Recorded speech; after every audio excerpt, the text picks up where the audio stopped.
प्रभु की सामर्थ में मैं रुशिता बेंजामिन आप सबका स्वागत करती हूँ। 2015 में ये दुआ है हमारी आपके लिए कि इस साल में प्रभु की आशीष आप पर बनी रहे, आपके बच्चों पर, आपके घर पर, आपके फाइनेंसेस पर, और प्रभु की सामर्थ आपके जीवन में हर दिन बढ़ती जाए। मैं विश्वास करती हूँ जब आज आप प्रोग्राम देखते हैं तो प्रभु की सामर्थ आपको छुएगी और प्रभु का वचन आपको आशीष देगा। May God bless you. Philippians 3:13 says, forgetting what is behind and straining toward what is ahead. As we have entered into New Year, let's do one thing, forget the things of past and enter with joy. I'm sure last year we all had problems and troubles in our lives, but God has blessed us. So I encourage you all, keep watching Prabhu Ki Samarth and be blessed. Assembly of believers church की तरफ से हम आपका स्वागत करते हैं। हमारी दुआ ये है कि आपको प्रभु की सामर्थ प्रोग्राम से बहुत आशीष मिले। जय मसीह। ये साल आपके लिए खुशियों से भरा हो, ये हमारी प्रार्थना है। He is wishing you a very happy, prosperous, blessed and Christ-filled 2015.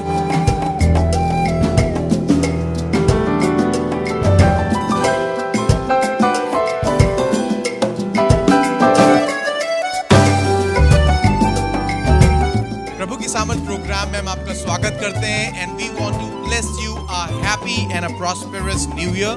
हम चाहते हैं कि आप हमारे साथ इस वर्शिप में सम्मिलित हों और ठीक इस वर्शिप के बाद हम आपसे बात करेंगे। God bless you as you are watching this programme.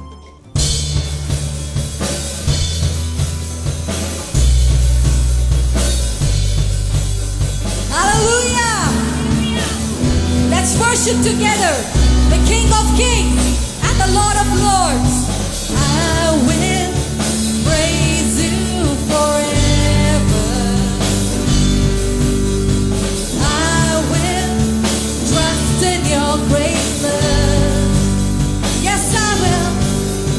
Your word I'll stand upon forever. Yes, I will, Lord. And my heart will follow after you. Be lifted high, be lifted high, be glorified in all I do. Let my life bring praise to you. Be lifted high, be glorified in all I do. Let my life bring praise to you. I will bless your name. Let's bless His name. I will give you praise. Yes, Lord. I will bless your name. We bless your name. I will give you praise. मैं तुझे धन्य कहूँगा, मैं तेरी स्तुति गाऊँगा। Are you ready to worship Him? मैं तुझे धन्य कहूँगा, मैं तेरी स्तुति गाऊँगा।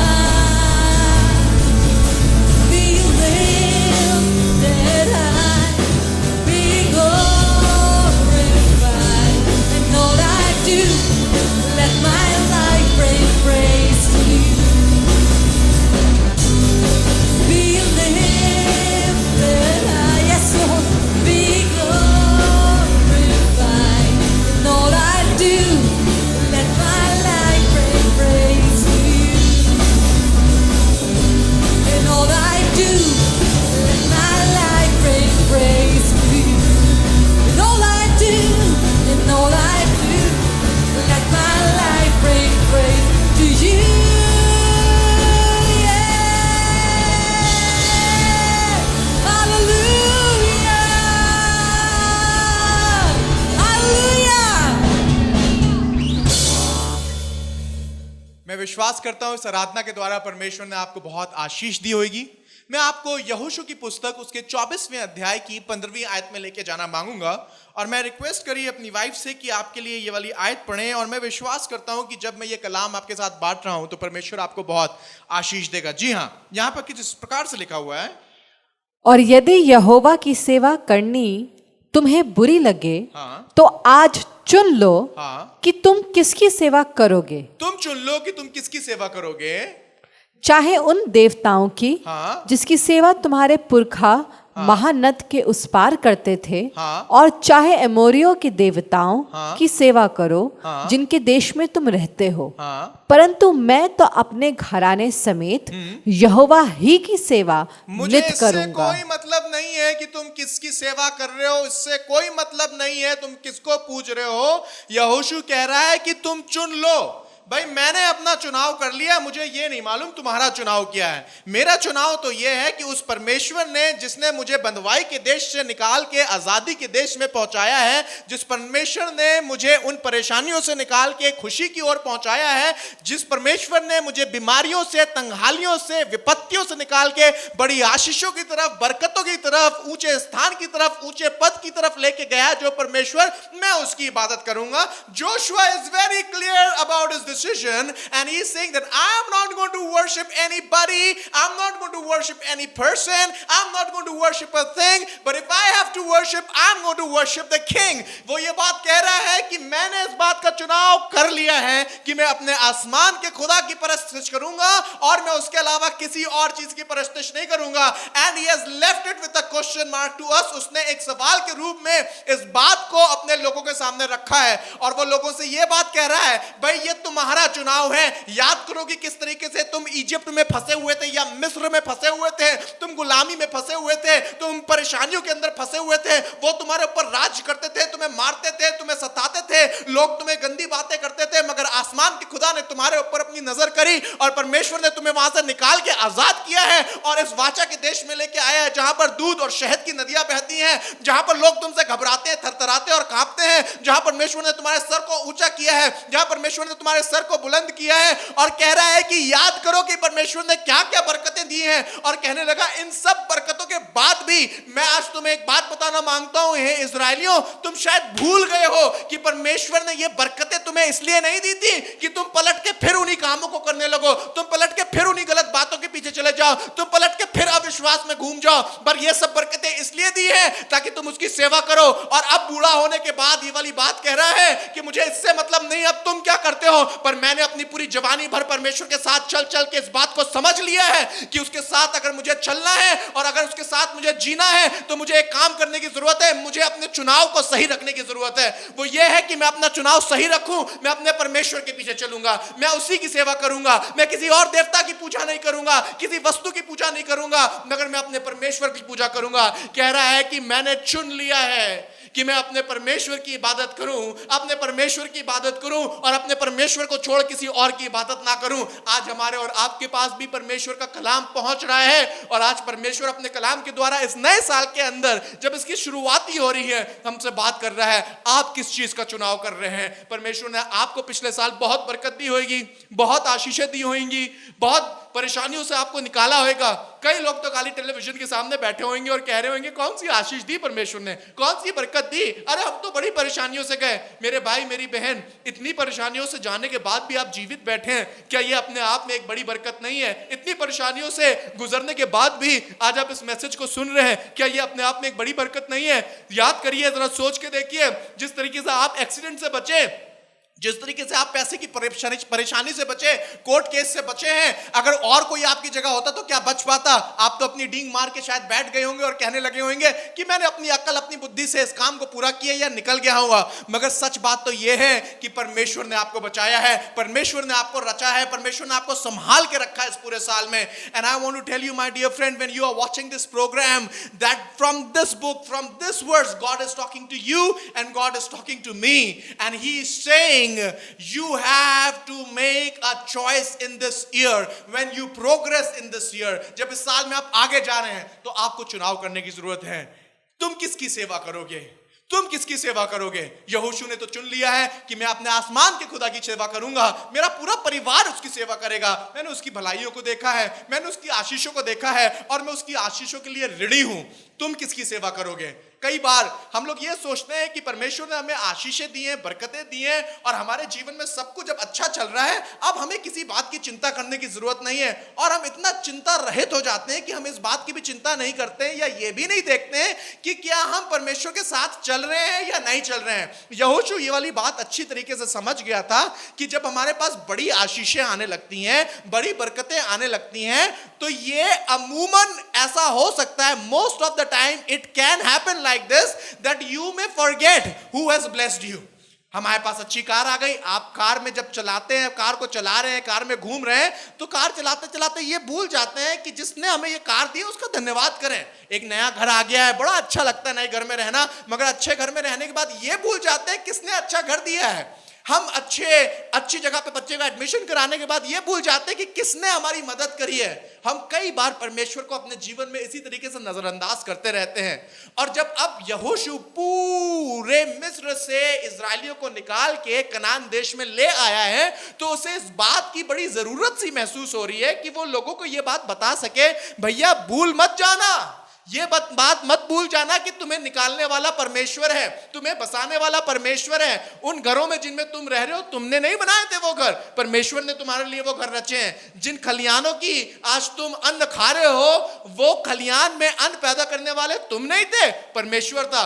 God has blessed you. वो जॉब तुम्हारे पास जो है, जो नौकरी तुम्हारे पास है, जो पैसा तुम्हारे पास है, रुतबा तुम्हारे पास है, you did not earn it, it was the blessing of God. और यहोशू चिता रहा और कह रहा, भैया गलती मत कर देना, ये मत भूल जाना कि ये सब देने वाला कौन है। Many times we forget this।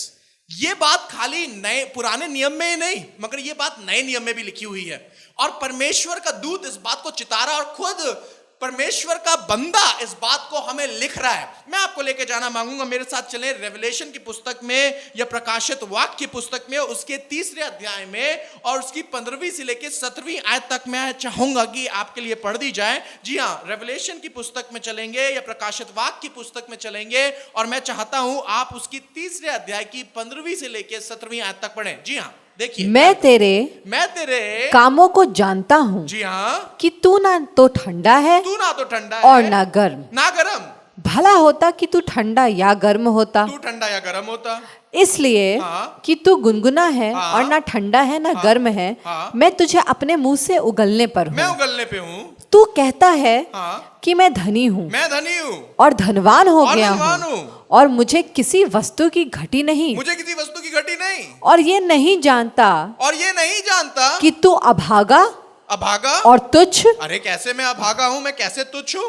मेरे पास तो धन है, मेरे पास तो पैसा है, मेरे पास तो रुतबा है। जब मेरे पास पैसा है, मेरे पास रुतबा है, जब मेरे पास अच्छी टेस्टमनी है, तो मैं अभागा, मैं तुच्छ, मैं नंगा कहां से हो गया?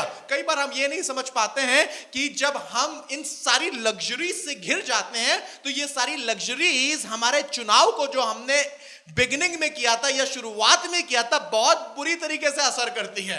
ये सारे पैसे, ये सारा रुतबा, ये सारी ताकत, ये सारी सामर्थ जो आज आपके पास है, इस सामर्थ में पूरी पूरी गुंजाइश है कि आप ये वाली बात भूल जाएं कि किसने आपको ये सामर्थ दी है, किसने आपको ये रुतबा दिया है। परमेश्वर का दूत कलीसिया से ये वाली बात कर रहा है और कह रहा है, तुम भूल गए हो कि तुम्हें ये बरकतें किसने दी हैं। तुम भूल गए हो, तुम कहते तो हो कि हम परमेश्वर के साथ चलते हैं, तुम कहते तो देखो मेरी गाड़ी, देखो मेरा बंगला, देखो मेरा पैसा परमेश्वर ने दिया है, मगर दूत कह रहा है कि ये मत भूलो कि जब तुम ये बातें कह रहे हो तो परमेश्वर की नजर में तुम नंगे हो, तुम गंदे हो, तुम साफ नहीं हो, तुम अच्छे नहीं हो। कहने का मतलब क्या है? क्या परमेश्वर नहीं चाहता हम अमीर रहे? नहीं, परमेश्वर बिल्कुल चाहता आप अमीर रहे। परमेश्वर चाहता आपके पास गाड़ी हो, परमेश्वर चाहता आपके पास बंगला हो। इनफैक्ट परमेश्वर ने ये सब चीजें उनको दी, मगर दी किस लिए थी? इसलिए दी थी कि वो सेवा करे। यही बात तो यहोशू कह रहा है। यहोशू कह रहा है कि मैंने तुम्हें ये सब, परमेश्वर ने तुम्हें कनान देश में बरकतें दी,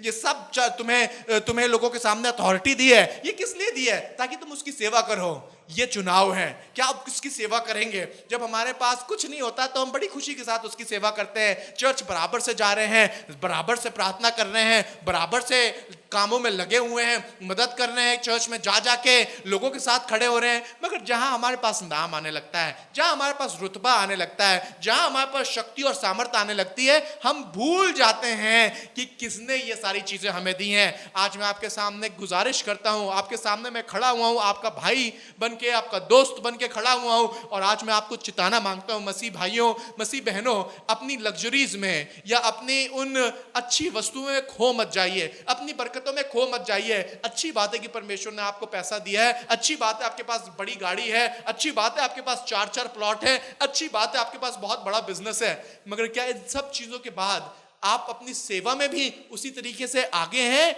जिस तरीके से आप अपने बिजनेस में और बाकी चीजों में आगे हैं, या सिर्फ आप बिजनेस में बड़ा आगे हैं मगर इन सब चीजों में बड़ा पीछे हैं? यहोशू अपने जवानों को, अपने बच्चों को ये बात सिखा रहा है, पूरी कलीसिया को, पूरे इजराइल देश को ये वाली बात कह रहा है, चुनाव कर लो, आज तुम्हारे हाथ में है।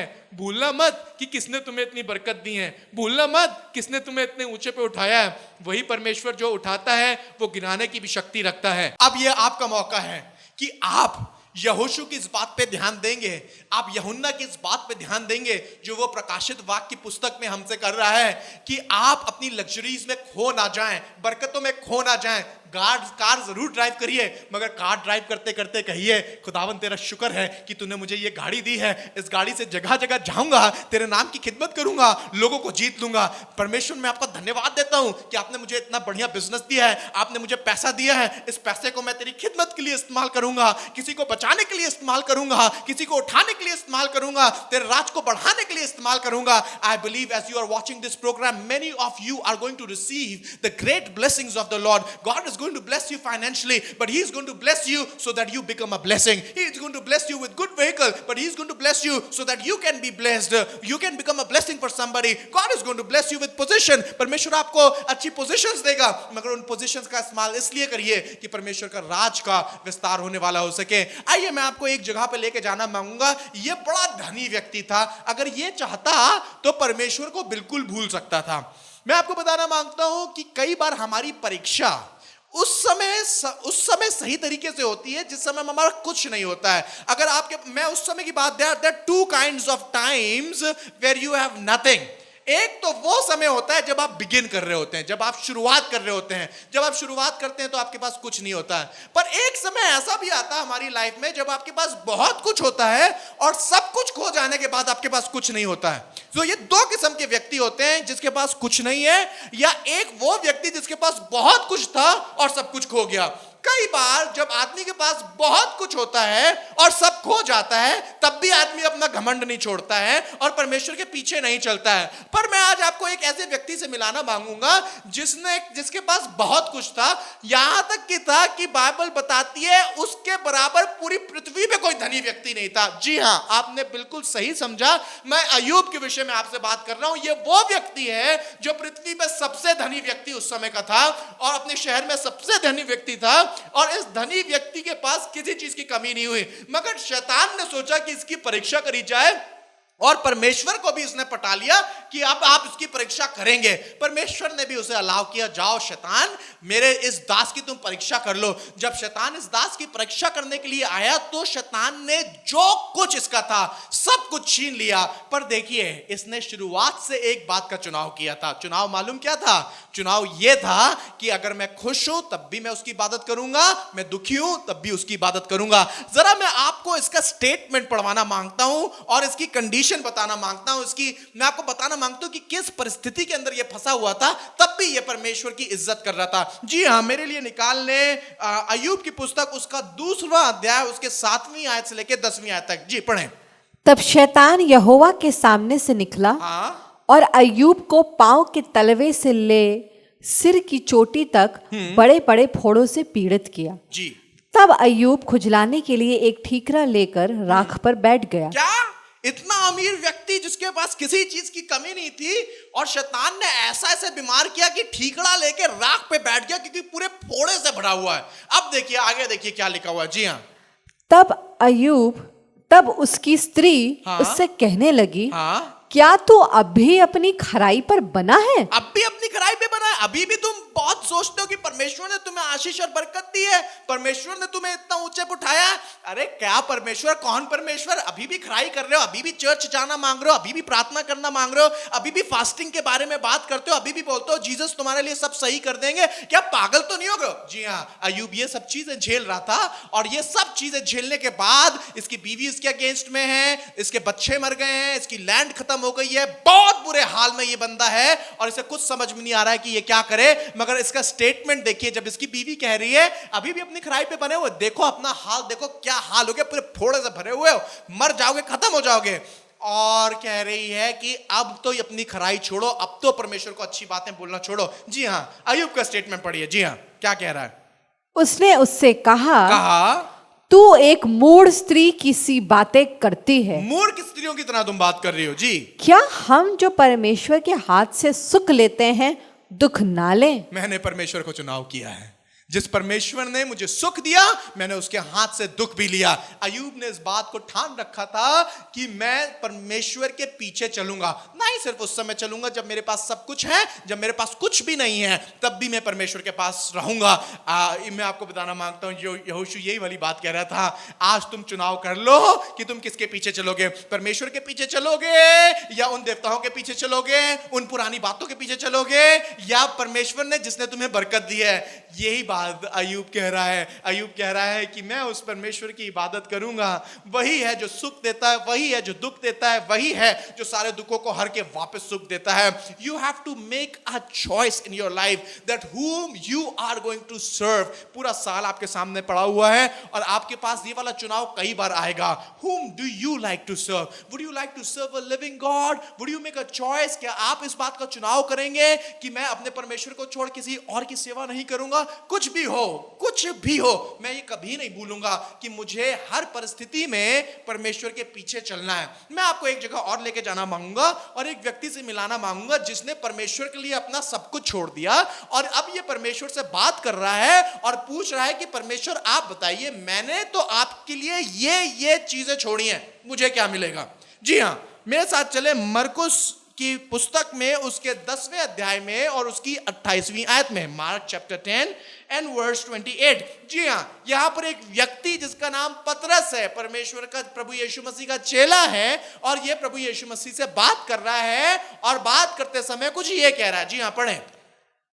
पतरस उससे कहने लगा, देख हम तो सब कुछ छोड़कर तेरे पीछे हो लिए हैं। सब कुछ छोड़ के, यानी कि घर छोड़ दिया, मैंने अपने रिश्तेदारों को भी छोड़ना पड़ा, अपना देश छोड़ना पड़ा, पैसा छोड़ना पड़ा, बिजनेस सब कुछ छोड़ के हम तेरे पीछे चल लिए। हमने एक बहुत बड़ा चुनाव किया है जीसस, हम सब कुछ छोड़ के आपके पीछे चल लिए। पर इसके मन में एक सवाल था जो हमारे और आपके मन में भी होता है। जब आप अपनी जॉब छोड़ के, अपना पैसा छोड़ के, अपना रुतबा, अपनी पोजीशन छोड़ के यीशु मसीह के पीछे चलने लगते हैं, या दूसरे शब्द में अपनी क्रूज उठा के उसके पीछे चलने लगते हैं, तो कई बार आपके मन में भी यही वाला सवाल उठता होगा कि हम तो अपना सब कुछ छोड़ के यीशु मसीह के पीछे चल रहे हैं, हमें क्या मिलेगा? मैं आपको बताना मांगता हूं, यीशु मसीह ने पतरस को जवाब दिया, और वो जवाब सिर्फ पतरस के लिए नहीं है, मगर वो जवाब आपके लिए भी है। जी हाँ, जरा पढ़ देंगे इसे, क्या जवाब है, पढ़िए। यीशु ने कहा, मैं तुमसे सच कहता हूँ कि ऐसा कोई नहीं जिसने मेरे और सुसमाचार के लिए दोनों के विषय में बात कर रहा है, जिसने मेरे और सुसमाचार के लिए, for me and for the gospel, मेरे लिए और मेरे वचन के लिए, जिस किसी ने भी मेरे और सुसमाचार के लिए घर या भाइयों या बहनों, घर को, भाइयों को, बहनों को, या माता या पिता को, या बाल बच्चों या खेतों को छोड़ दिया है, और अब इस समय 100 गुणा ना पाए। व्हाट दैट मीन्स इस पृथ्वी पर, इस जगह पर कह रहा है, अगर तुमने कोई भी चीज छोड़ी है तो इस पृथ्वी पर उसका 100 गुना तुम्हें लौटाऊंगा। Wow, that's what Jesus is saying. तुमने घर छोड़ा है, तुम्हें और घर दूंगा, तुम्हें इसी शहर के अंदर घर दूंगा। तुमने अपने बाल बच्चों को छोड़ दिया है, तुम्हारे पास ढेरों आत्मिक बच्चे होंगे। तुमने अपने माँ बाप को छोड़ दिया, तुम्हारे पास ढेरों आत्मिक माँ बाप होंगे। परमेश्वर का वचन बता रहा है इस पृथ्वी पे तुम्हें 100 गुना मिलेगा। और आगे कुछ लिखा हुआ है, उसके और कुछ भी शायद लिखा हुआ। जी आप पढ़े इसे। घरों और भाइयों हाँ। और बहनों और माताओं हाँ। और बाल बच्चों और खेतों को हाँ। पर सताओं के साथ और परलोक में अनंत जीवन भी मिलेगा परलोक में। ना ही सिर्फ इस पृथ्वी पे बरकत मिलेगी, मगर परलोक में भी अनंत जीवन मिलेगा। Wow, what a blessing. He is saying, अगर तुमने इस बात का चुनाव किया है कि तुम मेरे पीछे चल रहे हो, ना ही सिर्फ मैं इस जमीन पे तुम्हें आशीष और बरकत दूंगा, मगर आने वाले समय में परलोक में भी तुम्हें बरकत दूंगा। परमेश्वर के लोगों, आज आप इस प्रोग्राम को देख रहे हैं और आज आप इस टेलीविजन स्क्रीन के सामने बैठे हुए हैं। आज मैं आपसे गुजारिश करना मांगता हूं कि आप चाहे कुछ भी क्यों ना कर रहे हो, कभी ये बात ना भूलें कि बरकत देने वाला सिर्फ खुदा है और ये चुनाव आपके लिए कोई और नहीं कर सकता है। ये चुनाव खुद आपको करना है। जब आपके पास अच्छी पोजीशन आ जाती है, कभी इस बात को ना भूलें कि वो पोजीशन देने वाला परमेश्वर है। अच्छी पोजीशन में है, खुदा का बहुत शुक्र करें और ये बोलें जीसस थैंक यू कि आपने मुझे ये पोजीशन दी है। आपके पास अच्छा घर है, आप बोलें जीसस थैंक यू आपने मुझे ये अच्छा घर दिया है। आपके बच्चे बहुत अच्छे पढ़ लिख गए हैं, बहुत ऊंचाइयों पे चले गए, आप जीसस बोले जीसस थैंक यू कि आपने हमें इतने अच्छे बच्चे दिए जो ऊंचाइयों पे चले गए हैं। और सिर्फ थैंक यू ही ना बोलें। थैंक यू का मतलब ये नहीं होता है कि हमने अपने मुंह से 4 शब्द बोल दिए और हो गई बात। जी नहीं, थैंक यू का मतलब ये है कि आप सिर्फ अपने शब्दों से नहीं, मगर अपने काम से भी इस बात को जताएं कि आप परमेश्वर को वाकई में धन्यवाद दे रहे हैं। कैसे? जाइए प्रचार करिए, जाइए सुसमाचार सुनाइए, जाइए लोगों को बताइए। और जब आप ये काम करेंगे तो परमेश्वर आपको बहुत आशीष और बरकत देगा। यहोशू ने कहा है, मैंने तो इस बात को ठान लिया है कि मैं अपने घराने समेत परमेश्वर की सेवा करूंगा। आज आपका चुनाव है। बरकतों के बीच में, आशीषों के बीच में, इस नए साल के सेलिब्रेशन के बीच में, क्या आप भी ये चुनाव करेंगे जैसे यहोशू ने किया था कि मैं और मेरा घराना इन सब बरकतों के साथ सिर्फ उसके पीछे चलेंगे, उसकी आशीषों में खो नहीं जाएंगे, मगर दूसरों के लिए आशीष बनेंगे, उसके सुसमाचार को सुनाएंगे। अगर आप वो व्यक्ति हैं तो आज अपने हाथों को इस टेलीविजन स्क्रीन के सामने बढ़ा लें, या कंप्यूटर के माध्यम से देख रहे हैं तो कंप्यूटर स्क्रीन के सामने अपने हाथ को बढ़ा लें। मैं आपके लिए प्रार्थना करूंगा। यीशु मसीह, मैं आज प्रार्थना करना मांगता हूं इन लोगों के लिए जो इस समय इस बात की प्रार्थना कर रहे हैं कि इनकी मदद करी जाए, कि ये अपनी आशीष और बरकतों के बीच में ये बात ना भूल जाएं कि आशीष और बरकत देने वाला सिर्फ परमेश्वर और परमेश्वर है। इनकी मदद कर कि ये पूरे साल तेरे पीछे चलते रहें। दया कर, यीशु मसीह नासरी के नाम से मांगते हैं, आमीन। मैं विश्वास करता हूं कि इस प्रोग्राम के द्वारा परमेश्वर ने आपको बहुत आशीष दी होगी। अगर आप हमारा ये प्रोग्राम बैंगलोर में देख रहे हैं तो हम आपको बताना मांगते हैं कि हम असेंबली ऑफ बिलीवर्स चर्च कनका नगर में इबादत करते हैं। एड्रेस स्क्रीन पे, आप एड्रेस ले सकते हैं और इस जगह पे आ सकते हैं। अगर आपका कोई रिलेटिव बैंगलोर में है और आप कहीं पर भी दुनिया में इस प्रोग्राम को देख रहे हैं, जरूर उन्हें बताएं कि वो किस तरीके से असेंबली ऑफ बिलीवर्स चर्च आ सकते हैं। आप ये एड्रेस ले सकते हैं, आप हमारे नंबर्स स्क्रीन से ले सकते हैं। इन नंबर्स पे आप हमें कॉल कर सकते हैं। आप हमारे ईमेल एड्रेस को स्क्रीन से ले सकते हैं। आप इस ईमेल पे अपनी प्रार्थनाओं को, अपने निवेदनों को हमारे पास भेज सकते हैं। और हमारी ये प्रार्थना है, ये गुजारिश है परमेश्वर से, ये साल आपके लिए बड़ी आशीषों से और बड़ी बरकतों से भरा हुआ रहे। इस साल आप प्रभु की सामर्थ प्रोग्राम को देखते रहें और हम आपसे वादा करते हैं कि इसी तरीके से आपके घरों में आके परमेश्वर के वचन को सुनाएंगे और हम और आप परमेश्वर में बढ़ते चले जाएंगे। जय मसीह की। Have a blessed new year.